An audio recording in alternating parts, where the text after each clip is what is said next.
Cool, cool. Well, hi, I'm Michael. Welcome to my bedroom. Speaking of Southern Poverty Law Center, it's my branded sponsored T-shirt of the evening. Um, but a few years ago, I did a keynote speech at Pork Fest. I think it was like Pork Fest 10, maybe like almost 8 years ago, something like that. And the theme there was basically forget the 202 area code even exists. It's not that they'll never forget we exist, of course, but it's not really that we don't want to know what's going on there. But most people, when they're trying to do something, whether they're trying to advance liberty or something bad, they think all roads lead to Rome. They spend all of their time voting bums out, trying to get new people elected, going to federal courts, doing federal protests, federal lawsuits. But to be honest with you, especially if you want to advance liberty, if you're spending your time focusing on who to elect in a federal election, or who to defeat in a federal election, or debating every last point or every last proposal of some federal politician who's part of the largest government in the history of the world, or you're focusing all your time on the latest national political drama every single day, they've basically got you exactly where they want you, which is in a place that you're going to be totally, totally ineffective. And I just want to read this one quote here from Thomas Jefferson. I've actually got some interesting quotes here that I wanted to share that kind of make the case of what I'm going to talk about here. Thomas Jefferson, in the Kentucky Resolutions of 1798, where some of you may already be aware, I guess we could say he first formalized a long-standing tradition of resistance that goes all the way back to the Stamp Act, following Patrick Henry's lead, John Adams' resistance to the Stamp Act. But he first formalized the principles of something we can call nullification. You can call it whatever you want, but these are the terms that Jefferson used. And here's how he put it. He said, in case of an abuse of the delegated powers, the members of the general government being chosen by the people, a change by the people would be the constitutional remedy. The short version is, when they are kind of putting in bad policy, but they're staying generally within the confines of the Constitution, according to Jefferson, the proper way to deal with that is to use a vote the bums out strategy. But, and here's the kicker, he said, where powers are assumed which have not been delegated, a nullification of the act is the rightful remedy. When they're assuming powers that are not delegated to them, this is called a usurpation of power. When they're doing stuff that has never been delegated to them, these are an assumption of power that is not within the limits of the Constitution. So Jefferson himself specifically told us that a vote the bums out strategy, that's a strategy that most people use for basically everything, is only to be used in response to a bad administration of government. But when they're doing stuff that they were never authorized to do in the first place, and if we're being generous today, we're being kind to federal politicians, which I never really want to do, we could say 90 to 95% of the stuff they do is not authorized. So in general, almost in every single situation, people that are focusing on electing new people as a solution to federal power are doing it the wrong way. Now, Jefferson wasn't just some kind of outlier. And we know even when he talked about, when he worked on the Committee of Five to draft the Declaration of Independence, and he talked about it over the years, he made it very clear that he wasn't trying to come up with new or radical ideas. He was brought onto that committee with people like Benjamin Franklin, Roger Sherman, I believe, and others. And his goal really was to actually put to words what were a widely understood set of principles. So he was really he was understood to be really good at putting pen to paper and explaining to the world what the general public already agreed upon. He wasn't trying to convince the American people. He wasn't trying to convince the colonists of these principles. He was actually just reiterating what they were already aware of. And he did the same thing really in the Kentucky Resolutions of 1798. Now, I don't actually have a letter where he said that specifically, but I know this is basically his style. And we know that he met Patrick Henry early on. He watched Patrick Henry and his great speech against the Stamp Act in 1765. He talked about it glowingly, even though he didn't like Patrick Henry later in life personally. But we know that going all the way back to 1765 and even earlier than that, it was a very common understanding, primarily promoted by Henry and others, that when government does stuff that they're not authorized to do, the people are not bound to obey them. You are not bound to yield obedience, is basically the terms that he used in the Virginia Resolves of 1765. Now, he wasn't the only one. John Adams backed that up, James Otis as well, and even John Hancock, who's one of my favorite founders. He basically said about a week before the Stamp Act was supposed to go into effect, he basically said to his London agent, a guy named Jonathan Bernard, he said, look, the people of this country will never be made slaves of by a submission to the damned act. So this type of mentality, when government does stuff that violates your rights, that it's not authorized to do in the first place, the response was supposed to be a resistance, a disobedience to it. And that's why Jefferson put pen to paper and said, when government violates the bounds of the Constitution, where it assumes powers that weren't delegated, a nullification of the act is the rightful remedy. Now, we're not just going back to the Stamp Act time. Even during the constitutional debates over ratification, people like James Iredell, who is, I think, the third justice of the Supreme Court, third associate justice appointed by George Washington, not a radical guy. He was a supporter of the Constitution. He was a Federalist. And he said specifically, let me see if I can find the quote here real quick. He says, the only resource against usurpation, and usurpation is the term that the founders use for a theft of power. When government exercises power that's not delegated to it, it's usurping power. This is a stealing power from the sovereign people of the several states. He says the only resource, not one good idea or something you should try later on. He says the only resource against usurpation is the inherent right of the people to prevent its exercises. This is the case in all free governments in the world. The people will resist if the government usurp power is not delegated to it. So whether it's James Iredell or Patrick Henry or John Adams, a guy named Theophilus Parsons in the Massachusetts Ratifying Convention basically said the same thing. He said the people really have it in their power to resist usurpation without an appeal to arms, and that is a refusal to participate.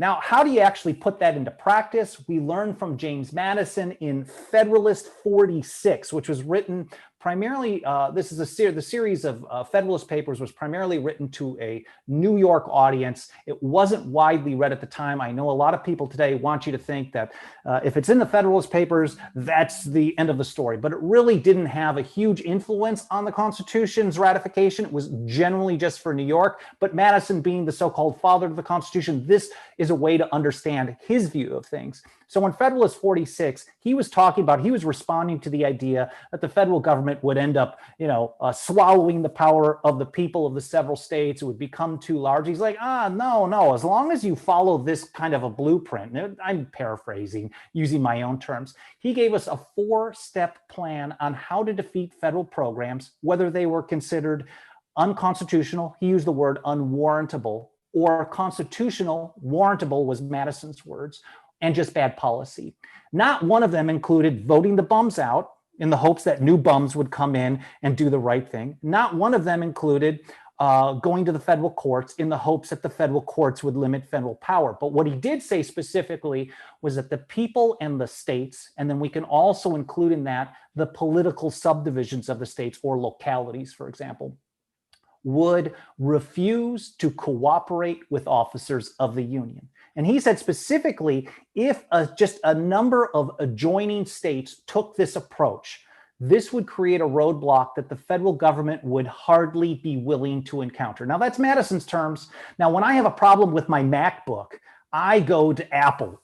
Sometimes I'll go to a forum. Sometimes, whatever. I'll try to figure it out on my own. But if I can't figure it out, if things aren't working, I go to the guys who made the product and they tell me how to fix it. And I think that's a good approach when we're talking about constitutional violations as well. Now, Madison wasn't alone in making the Constitution, but he certainly was incredibly influential. He was recommending this approach. We know Jefferson was recommending this approach. People like Patrick Henry, James Otis, and others. Roger Sherman, who was a kind of a big government guy at the time, about a month before, maybe a month and a half before Madison put that advice together in Federalist 46, a refusal to cooperate with officers of the Union. Roger Sherman said almost the same thing, and I think I've got that here. He says, all acts of Congress not warranted by the Constitution are void, nor could they be enforced contrary to the sense of a majority of the states. Now, he didn't specifically say refuse to cooperate, but he's saying, like, look, if they're doing something outside the Constitution and the people of the states disagree with it, see it as unconstitutional, they're not going to be able to enforce it. Why? Because people aren't going to participate in it. This was a widely understood approach. And the best part, or the interesting part, at least for today, at least how we do this type of work today, working to nullify, undermine, defeat federal programs on a state or a local level, is that surprisingly, and I rarely point to the Supreme Court because I think they suck in general. They're not good on the Constitution in general. And even if they were great on the Constitution, there's a really insurmountable numbers game. They basically get somewhere between, I don't know the exact number, somewhere between 10 and 20,000 case requests per session. They take somewhere between 80 and 150 or 200 of these. And maybe if we're lucky, they're going to strike down a handful or 2 or 3 per year. So with that many, the numbers are just way against us. Relying on the federal courts to limit federal power in and of itself is a bad strategy. But then even if you thought they were all great, which I do not, the numbers are just against it. And that's why it's so important to actually take action without waiting on the courts to give us permission. But okay, without just rambling on the Supreme Court for too long, what's interesting is rather than looking at Madison's advice, Jefferson's approach, etc., as some kind of arcane political theory, the Supreme Court has surprisingly gotten it right and backed Madison's advice in Federalist 46 up over and over and over. There's actually 5 Supreme Court cases. They're all landmark opinions of the Supreme Court. From 1842, the case was Prigg versus Pennsylvania, all the way up to 2018. So this is actually a very modern type of thing that's happening as well. And it's something called the Anti-Commandeering doctrine. If we take Madison's advice in Federalist 46, where he said, use a refusal to cooperate with officers of the Union, and then we see that backed up by the Supreme Court in Anti-Commandeering, what they've said in this legal doctrine is that setting aside whether or not something that the federal government does is constitutional or not, the court has repeatedly upheld the view from Madison that the federal government cannot require the states to use personnel, resources, or do anything to implement or effectuate any federal acts or regulatory programs. So it doesn't matter what the reason is. The federal government can have one act on the books, and if you don't like it in your state, you can just dislike the act. You don't have to even see it as unconstitutional. You can actually opt out and not participate in the enforcement of it. And the Supreme Court repeatedly backs that up. And in fact, in the 2018 case, this is Murphy versus NCAA. It was a sports betting case. If you want to search Anti-Commandeering doctrine, you'll be able to find all of this stuff. I've got a PDF if you want to download it. Ryan, if you want that later on to share with people, let me know and I'll give you a link to it. But the most recent case, Samuel Alito basically said, and again, I'm paraphrasing, but he basically said the federal government cannot tell a state legislature what it is required to do or what it can't do, even if their actions conflict with federal law. So the Supreme Court in and of itself has backed this up. And the reason that I point this out is when you're working to resist or reject, or we can call it nullify federal programs, the problem is you have to go through the legislative process in most situations. Now, not every time, but in most situations, to be really effective, you have to go through some kind of legislative process. And all of these people who are in the legislatures around the country and on city councils, almost all of them are just horrible. They basically just want to get permission from somebody else to do something. Well, thankfully, we've got the Supreme Court giving them permission to do this. And the best part on top of it is we know that most federal programs, according to the National Governors Association, most federal programs rely on states to implement them. A couple of quick examples. The ATF, which shouldn't exist, has a total of about The last I looked, it's about 5,500 employees for the entire country. 5,500 employees, about a third of them are in administration. And each year, year in and year out, they have a capacity to close about 8,000 to 10,000 cases, totally closed, prosecuted, investigated the whole thing. The short version of this is really, if there were about 10 or 11 million undocumented short-barreled shotguns out there in violation of the National Firearms Act of 1934, again, this is a numbers game, but it works in our favor. The dirty little secret is the federal government does not have the manpower or the resources to implement or enforce all of its acts and regulatory programs. And it's even more difficult for them when they lose the cooperation of states and localities. And I think two places where we see this happening in the biggest ways are really on cannabis, where obviously here in California, we know Prop 215, we started the ball rolling. The state of California is really the first.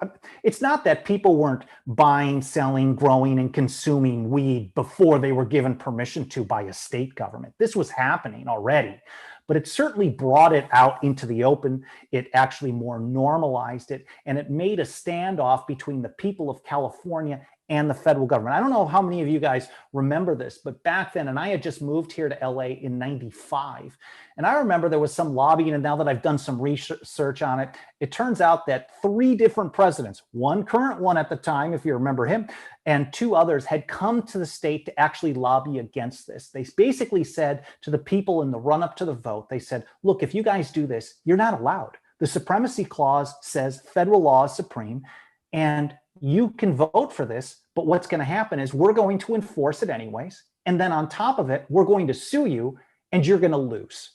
But guess what? We all know Prop 215 passed. California legalized marijuana for limited medical purposes at first. And at first, it was a very aggressive enforcement actions coming from the Clinton administration. In early '97, they even put out statements that they were threatening to take away licenses from doctors who would recommend cannabis to their patients, but people did it anyways. One of the first dispensaries that ever opened in West Hollywood, I believe it was West Hollywood, right off of Santa Monica, Fairfax area. One of the first ones that opened, the guy who ran that went to prison and died in prison. So it's not like today. Early on, it was very aggressive. The Clinton administration was very aggressive. The Bush administration ramped it up from there. The Obama administration was even worse, even in the first 4 years. So they've really, really tried. And before the Fed started backing off, they aggressively tried to enforce here in California, Colorado, in Montana, and elsewhere. And they've basically just been losing in the numbers game. So when the Supreme Court actually took this up, there was a case in 2005 called Gonzales versus Rach. I hope someday a lady named Angel Rach has a street named after her, because she's a hero of mine. When she was, she got raided in, I don't know if it was 2002 or 2003, but basically her and her caregiver were growing 6 cannabis plants in their own backyard. They didn't buy them or sell them. They didn't take them across state lines. All they did was grow them at home, consume them at home. She had a cancerous tumor in her brain, and it was actually helping her. She was going to die. She's still alive today. But the sheriff's department, along with the DEA, another one of these federal agencies that shouldn't exist, came in and stomped out her plants. They basically said, you know, Supremacy Clause, we don't give a shit what your cancer is. You can die, lady. That's the mentality of these government thugs. She took it to court. And at first she actually was saying, you know, if I lose, I'm going to go to Canada. I'm out of here. This is terrible. But somewhere along the line, she changed her mind. She lost the case. Basically, the Supreme Court held that it didn't matter if California had this legalization, this medical marijuana law on the books. Didn't matter that the people voted for it. Didn't matter what anybody had to say about it. Federal law is supreme, and it was okay for them to do this. But she had a change of heart somewhere along the lines and said, you know what? Even though I've lost, I'm going to stay here and do what's right for me, and I'm going to help other people do what's right for them. And I think that's the type of mentality that's really needed more and more and more in times like this when we're living under the largest government in the history of the world. One other interesting point on the cannabis thing that I think I should quickly mention is back in the day, before I got really heavily involved in this kind of work, I used to think, it was my natural inclination to think that if the Supreme Court ruled against somebody and there was a bunch of laws on the books that basically were losing, that they would all get repealed. So in 2005, when Gonzales versus Rach came down, there were 10 states that had medical marijuana laws on the books, just 10 and just medical.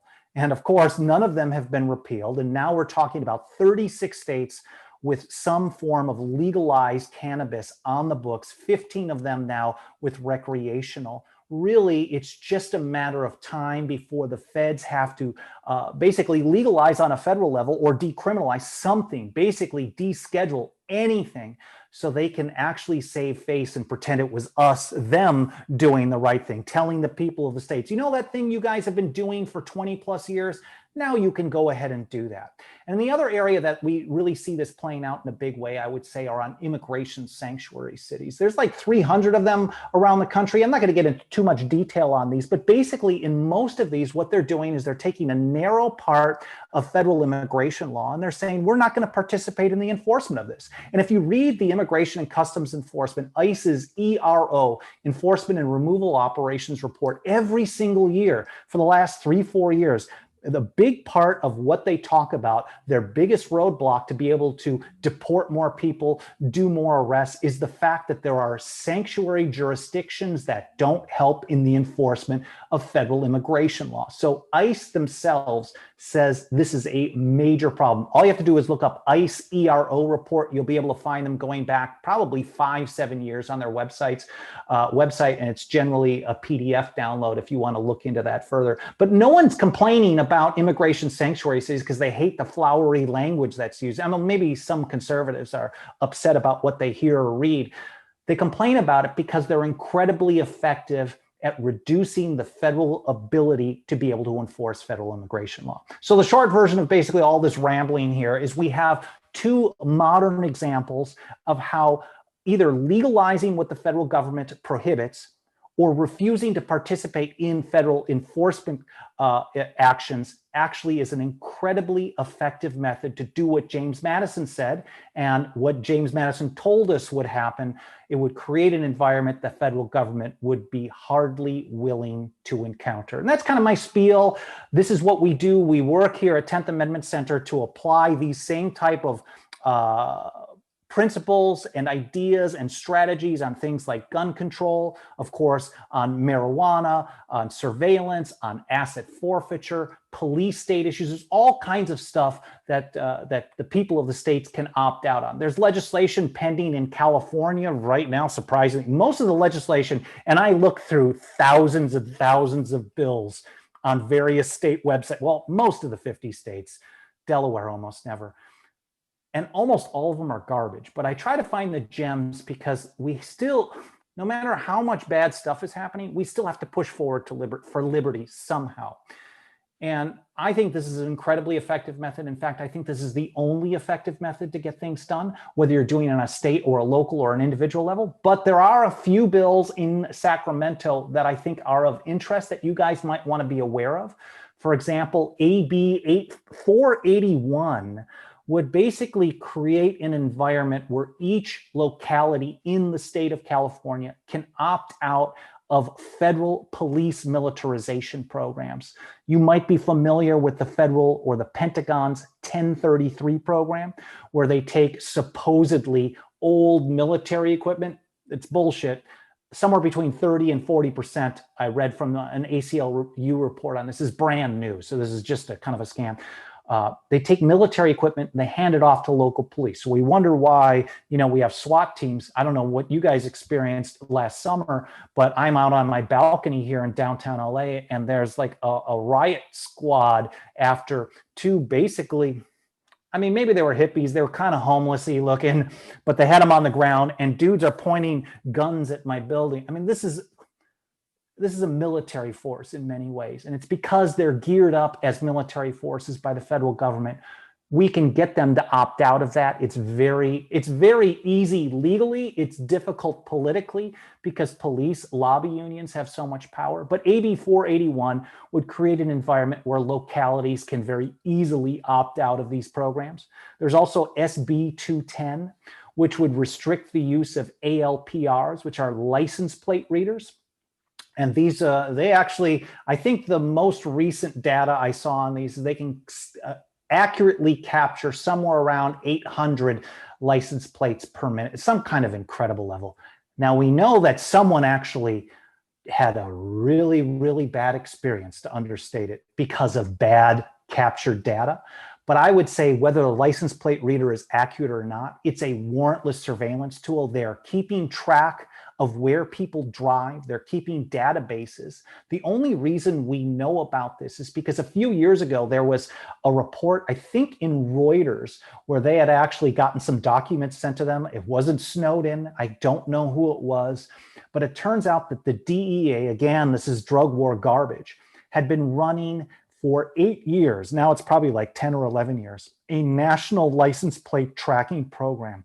The only way they run that tracking program, basically keeping tabs on where people go, whether it's to a church or to a gun shop or to a protest, to a BLM event, it doesn't matter what grocery store, the type of information, the type of profiles they can build on people through tracking where they travel. And a lot of these LPRs, license plate readers, are also equipped with facial recognition, so they can track who's in a passenger seat, if you think Uber and stuff like that as well. So they're finding ways to know where people go outside of just our tracking phones as well, because if you leave it at home, they can still figure it out. Anyways, so the reason that the DEA is able to do this, the DEA doesn't have license plate readers all over the place. California Highway Patrol does. Utah State Police does. They basically work with all the local governments, all the state governments. They collect the information. They send that information to the federal government through two places, either a fusion center or something called ISE. This is Information Sharing Environment. This is a Patriot Act anti-terrorism tool that kind of shares data. So if you're driving around in Boise, Idaho, the cops in Honolulu, the DEA, ICE, they all know where you are, and they all have a record of where people are going. So SB 210 would restrict that data retention and sharing. It's a small step forward, but I think it's positive. Then there's SB 519, which is, I think, a logical follow-up to medical marijuana than recreational. I would like to see more on expungement, but this would be a path to legalize psychedelics. We've seen some localities start doing this, like psilocybin, et cetera. And then AB 45, I don't know if any of you have actually followed what's happened with CBD here. If you're in LA like I am, you could go to most coffee shops and buy a CBD infused coffee, but that doesn't happen in every part of the state. It's actually illegal to do this, to add CBD to food. And the reason it's illegal to do this, first of all, the federal government claims it's illegal. The only thing that the feds, I'm not going to get too deep into the CBD thing, but basically they say it can't be used as an additive in food. And then whatever the California version is of the FDA, they have a law on the books that says they have to apply the federal standard for food products. So therefore, CBD is illegal in California to add to food. So this AB 45 would actually change that. It would actually, surprisingly enough, would repeal that. We almost never hear about something actually getting repealed, usually added on. And this would be just another kind of breakdown of the overall national drug war. So those four bills are so far what I'm watching: AB 481, SB 210, SB 519, and AB 45. And I guess with that, if you guys want to open it up to some questions or you got some thoughts, I'm totally down. That is great. I really appreciate that, Michael. And I was going to ask you before you started talking about local issues, what kinds of things, because a lot of the stuff that you talk about is based on federal law and federal law enforcement. Seems to be a lot easier to nullify federal law. And it seems to be probably not legal to try and nullify state laws based on state constitutions. Yeah. So the fact that there are things on the books that are potentially, doing that for us.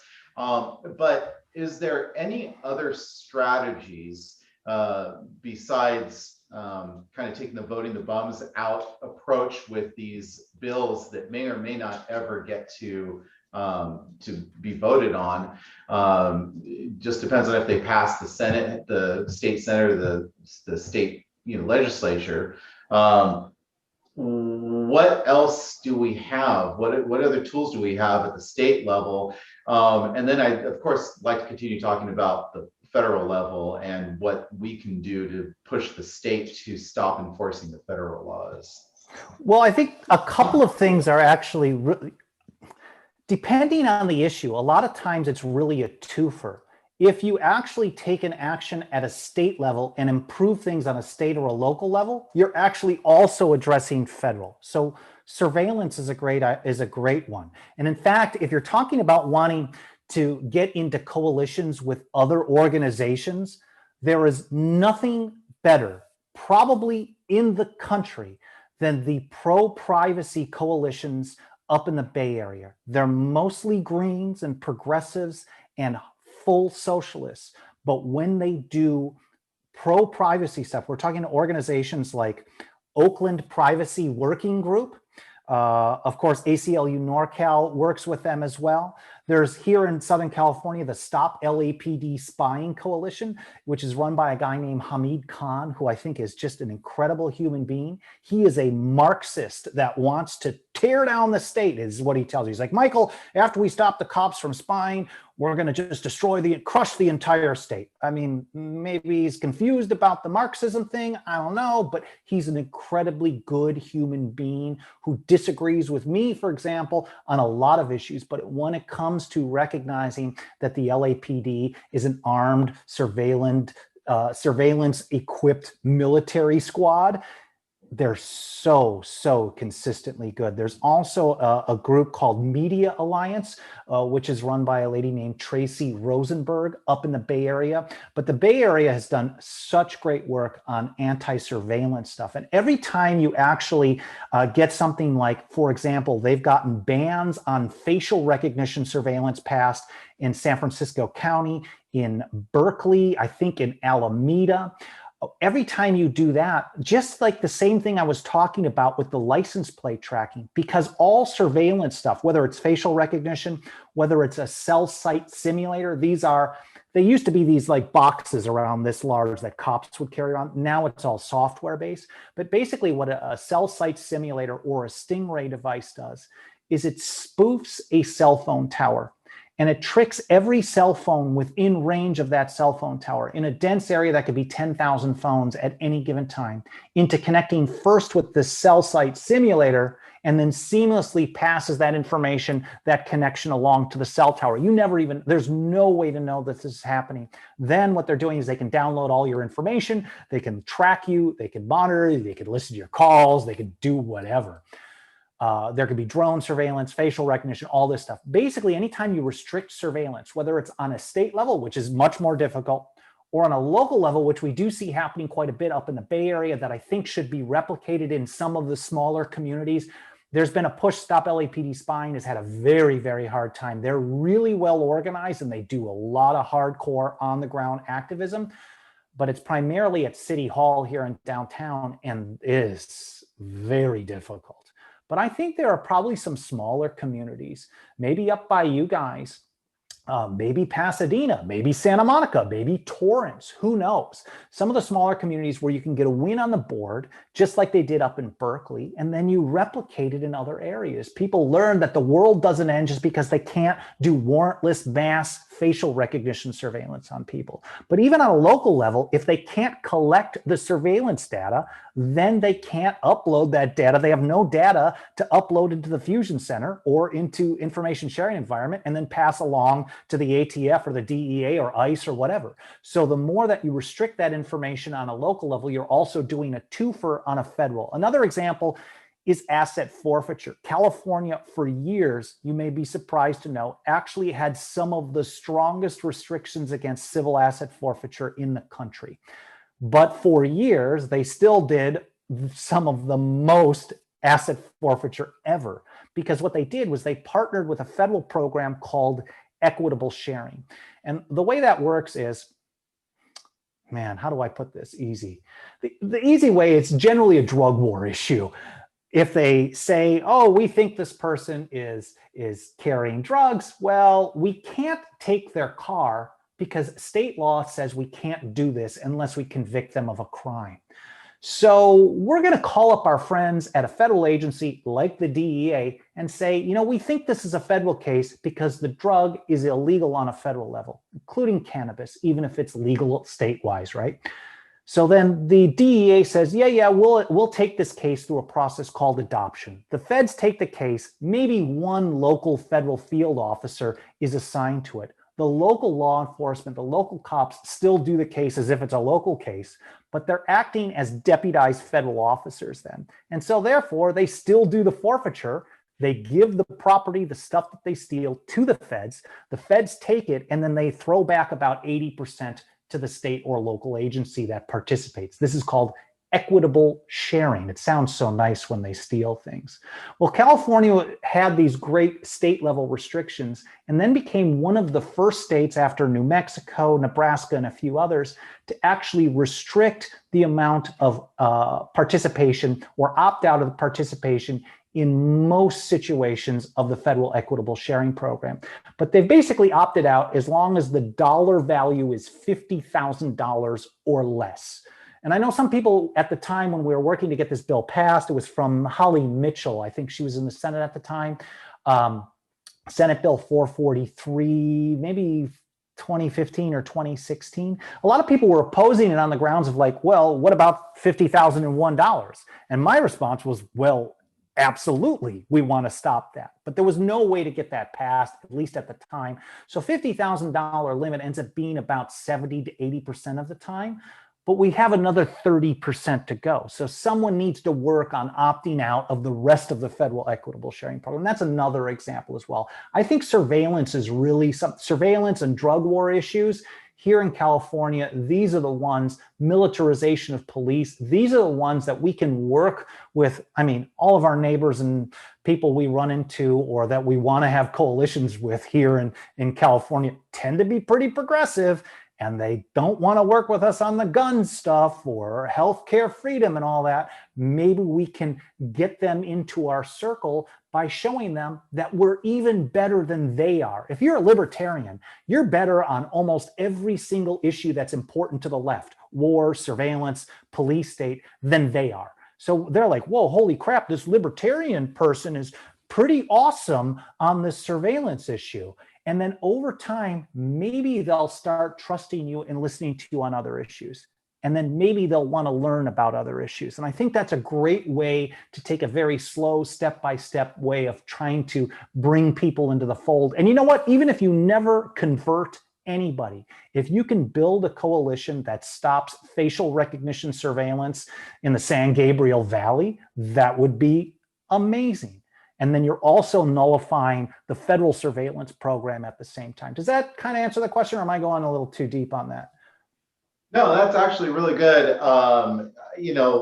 The single issue coalition building is something that I've been thinking about for a while, although it did get put on the back burner in recent months just because of how insane the left has been and just how utterly, I can't even tell you how just how put off I am to even trying to associate with anybody on the left at this point.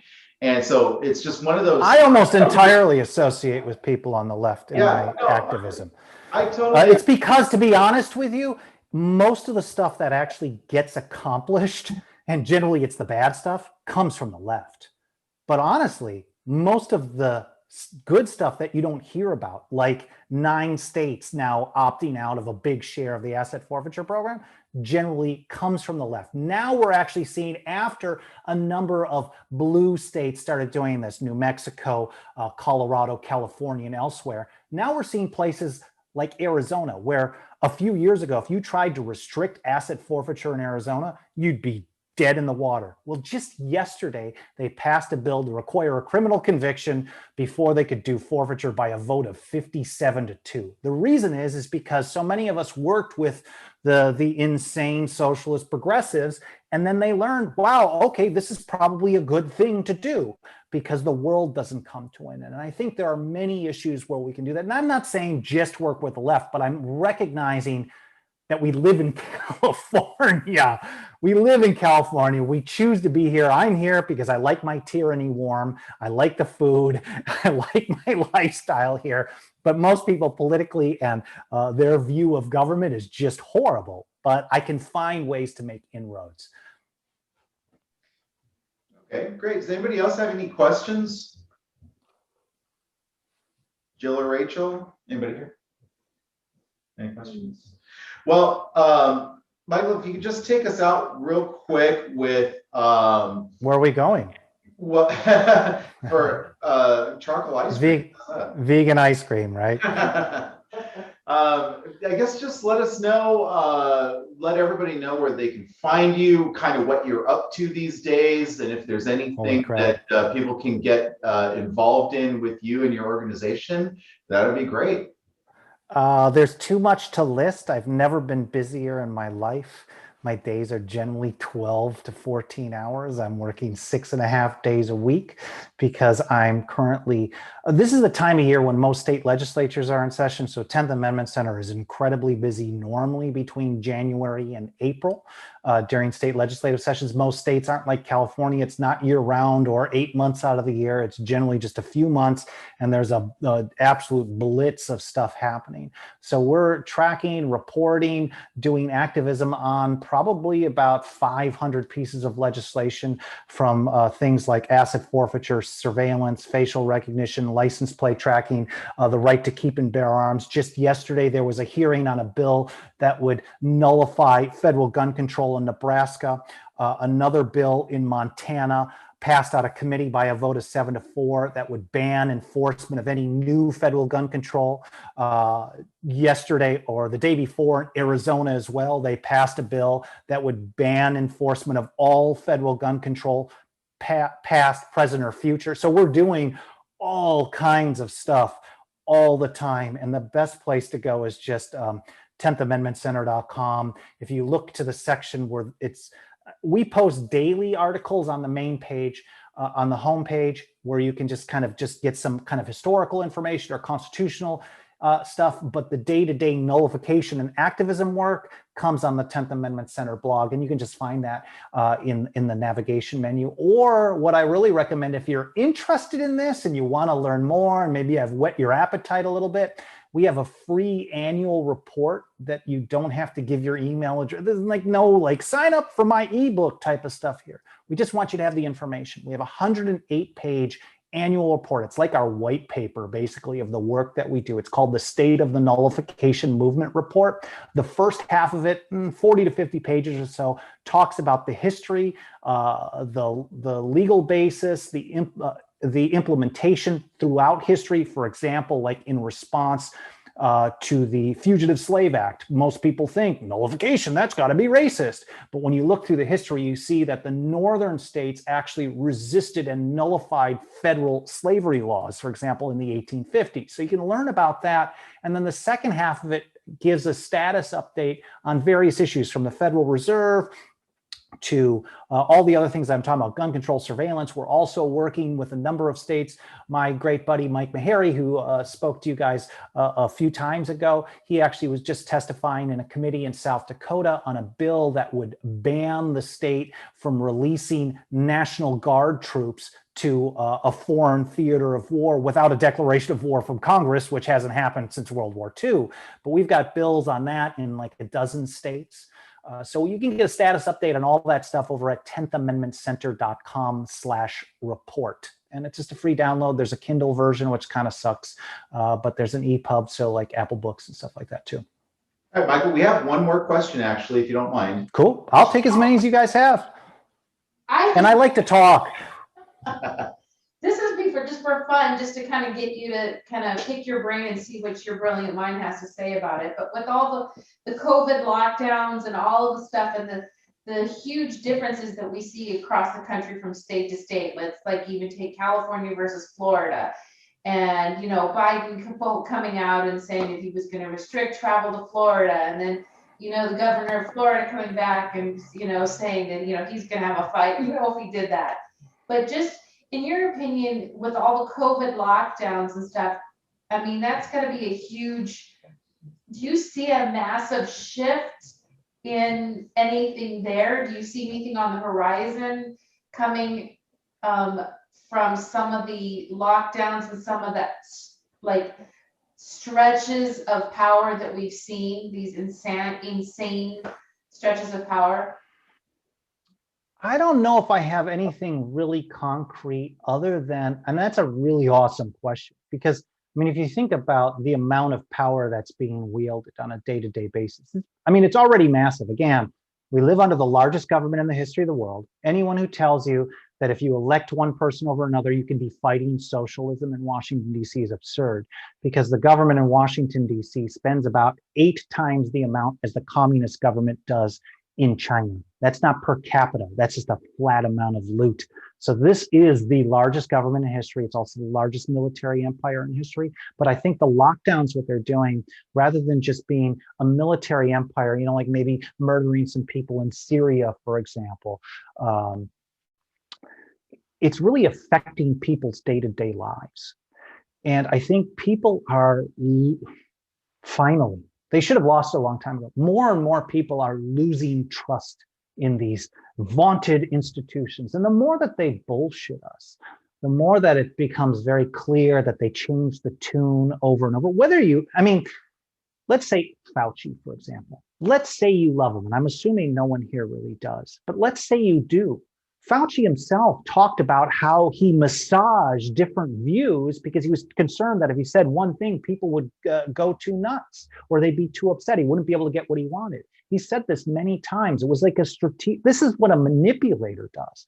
So it's, to me, it's very understandable how people are becoming more and more frustrated with these institutions of power. And then you see the comparison between places like Florida and elsewhere. I think it becomes more and more stark. So I think that's something that can be leveraged. We are actually seeing, when I say I'm the busiest I've ever been, I mean, I've always been busy this time of year, but we're actually getting state level legislators reaching out to us in larger numbers than I've ever seen since I've started doing this in 2006. How can we deal with whatever, whether it's gun control or whether it's how do we deal with a mask mandate, for example? There's legislation in a number of states that would ban the state, like South Carolina, for example, ban the state from participating in the enforcement of a federal mask mandate, which I don't know if they're necessarily going to try to do that on a large scale, but they may try to kind of creep it in with the interstate travel. The idea of shutting down travel to Florida, we saw this happen 2011 or so. We had gotten a bill passed in the Texas House to ban basically kind of kick the TSA and their kind of invasive searches out of airports in Texas. Rick Perry held that bill up because he's a statist piece of garbage, of course, like most of these people are. But there was a threat. The federal government basically said, we're going to enforce a no-fly zone over Texas, and they just crumbled. But I think this type of thing, if they try to do that, I think there will be a greater amount of resistance. And whether it's on COVID and lockdowns or not, it's definitely spilling over to other areas. And even though I think a lot of people would see what's happening as very bad, I don't think, for those of you who go to therapy, a lot of times my therapist has told me in the past, you know, breakdown leads to breakthrough. And things that can't go on forever don't. And maybe because people have been so comfortable in their lives, it's always somebody else who gets affected. It's somebody else who gets murdered or dies of starvation in Yemen because of a slaughtering regime of sanctions and bombing. It doesn't affect their lives. So I'm trying to find the glimmer of hope out of this.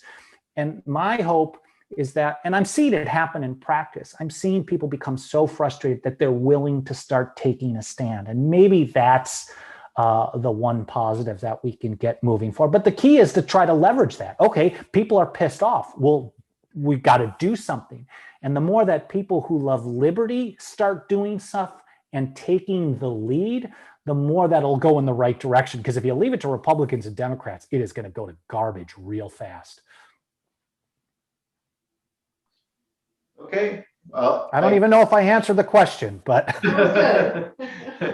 it was as good. Well, the thing is that it's really hard to see positive things out there right now, and I would assume, especially in LA.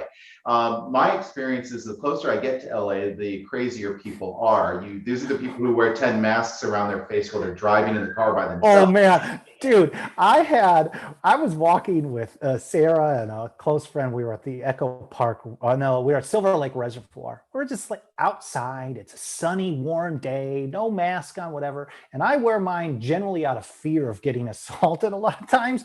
But we got chased down by this lady jogging with her stroller, wearing a bandana. So let's say you agree with the idea of masking. The worst thing you're going to do is just wear a bandana. But she rolls up on us to yell at us about how people are dying because some people aren't wearing masks.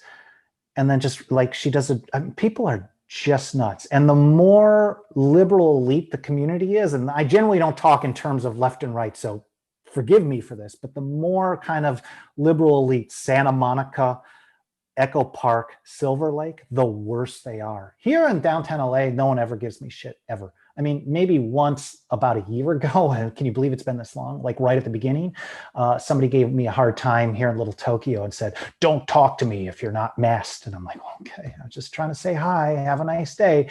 But generally around here, and especially if you walk through some of the homeless communities, no one ever gives anybody a hard time, no matter what they're doing. And in a way, even though it's a little crazy and I don't feel as safe in downtown as I did 2 years ago when there was a lot of businesses open and people walking around. On the other hand, I don't feel like I'm going to get assaulted for making a choice of what I'm going to wear on my face or not. But yeah, it is hard to see a glimmer of hope. And I think libertarians recognizing that every program is enforced by the barrel of a gun at some point, the logical conclusion, it's very easy to be pessimistic. Murray Rothbard talked about this in the 60s. I think it was Left and Right Prospects for Liberty, something like that. He basically says, in the present epoch for the libertarian, the main task is to cast off his needless and debilitating pessimism, set his sights on liberty in the long run, and set about the road to its attainment. I've kind of massacred that quote, but it's somewhat similar. Basically, cast off the pessimism, recognize that liberty is the winner in the long run, and then set about this long road to attainment. It's kind of the Rothbardian view of Lao Tzu, the great old Chinese proverb, the journey of 1,000 miles begins with a single step. Wow. Well, I with that, I just want to say hashtag recall Newsom. And nice. and I really appreciate you coming on and giving this talk. It was just absolutely phenomenal as always. And you seriously, I tell everybody that you are like the biggest wealth of knowledge when it comes to, constitutional, I guess you want to call it originalism, but just really having a clear understanding about what the founding fathers had in mind when they were putting this whole thing together and how far we've strayed from that. And I really, really appreciate all the work that you put into that and everything else that you do. Holy crap. I am humbled. That is like, don't make me tear up. That's amazing. Thank you for saying that. I work very hard. My goal is like, I gave up a normal career because I just love liberty. And I love all the history stuff too, but I immerse myself in every single day. My hope is that the stuff that I share with people will set a foundation for the future. Even if we can't get liberty in our lifetime, I think it's incumbent upon us to start doing things that future generations can take the torch and run with it. I love you guys. I'm very grateful for you. I'm grateful for the opportunity to share what I have to share. And I hope it provided some value, something of interest for you as well. Well, thank you again, Michael. You have a great night. Same. And thanks for hanging out with me in my bedroom tonight, guys. Take care. Peace, everybody.